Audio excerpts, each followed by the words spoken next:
There's been so much new technology and hype surrounding this season that it's very difficult to know where to look first. Inevitably, some new sled is going to get missed, and I gotta be honest, until it came time to do this week's test ride on the all-new 2011 Apex XTX, I almost forgot about this sled entirely.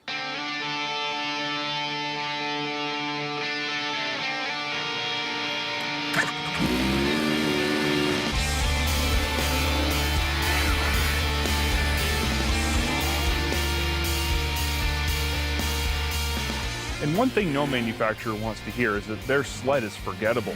So let's be clear, the Apex is anything but forgettable. The problem is that despite all the new stuff going on with this sled, my visually stimulated mind had trouble seeing what was different. But when the time came to put some miles on a sled that's famous for ultra-high performance and a stellar ride, I took a closer look at some of the big and small improvements that are going to take this sled to the next level. Obviously, the biggest news for the 2011 Apex is its use of the industry's first electronic power steering, or EPS system. EPS is designed to both lessen the effort required to steer the vehicle and insulate the driver from negative feedback from the ground. At least, that's what EPS does on a wheeled vehicle. On a snowmobile, EPS really does lessen the amount of effort required to steer the sled under all circumstances. But Yamaha uses EPS on the Apex for another purpose also. Apexes in the past have been known to dart aggressively. We have always felt this problem was due largely to the design of the ski, most specifically, the non-aggressive center keel profile. The problem with simply increasing the keel of the ski, or using an aftermarket ski with a more aggressive keel, was that the deeper the keel got, the more difficult the sled was to turn.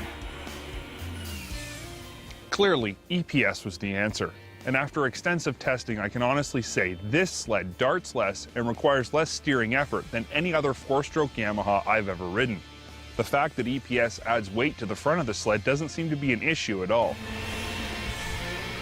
And it does add weight. If you only look at the specs, you'd think there was no way the trade-off was worth it. But take one ride on this sled and you'll immediately feel how great the sled steers, not how much heavier it is. Yamaha borrowed the original RX-1 motor from a street bike, and that's exactly the same place they found the Exhaust Ultimate Power Valve, or XUP, variable exhaust back pressure system, found right here under the seat. The XUP system is located just in front of the exhaust silencer and uses a butterfly valve to optimize exhaust back pressure throughout the engine's RPM range. The result is a smoother, more linear power band. Does it work? My seat of the pants feel is that yes. The already buttery smooth power of the Apex's 998cc 4-cylinder 3-valve 4-stroke mill is even smoother this season. Overall horsepower isn't higher, but to me, bottom-end grunt may be just up a bit from last season. Another upgrade Yamaha made to this sled in 2011 was the addition of the XTX package. This package includes an extended skid frame wrapped in a 144 by 1.25 lug camouflage ripsaw sneaker. To say that this sled gets incredible traction would be an incredible understatement. The cool part about all Yamaha XTX models is that because the slide rail extrusions are tipped upwards at the very back, the rear of the track is actually not in contact with the ground on a flat surface. This means that while you get all the extra flotation and bridge bumping benefits of a 144, the sled still has the quick handling of a 121. Don't let yourself think this is a gimmick. This setup really works. The visual updates and changes made to the Apex this season are subtle but sweeping. At first glance, it can actually be hard to tell the difference. Definitely the biggest improvement is the seat, which has the rider perched about an inch higher than last season.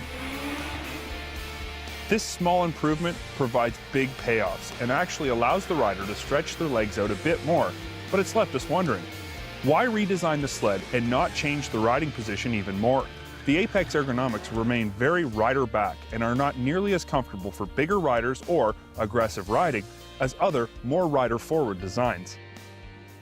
My overall opinion of this new Apex is that it does deliver on all the promises Yamaha made about it. As someone who was originally a skeptic about how different this sled could possibly be, I've been pleasantly surprised. Rider positioning is mildly improved.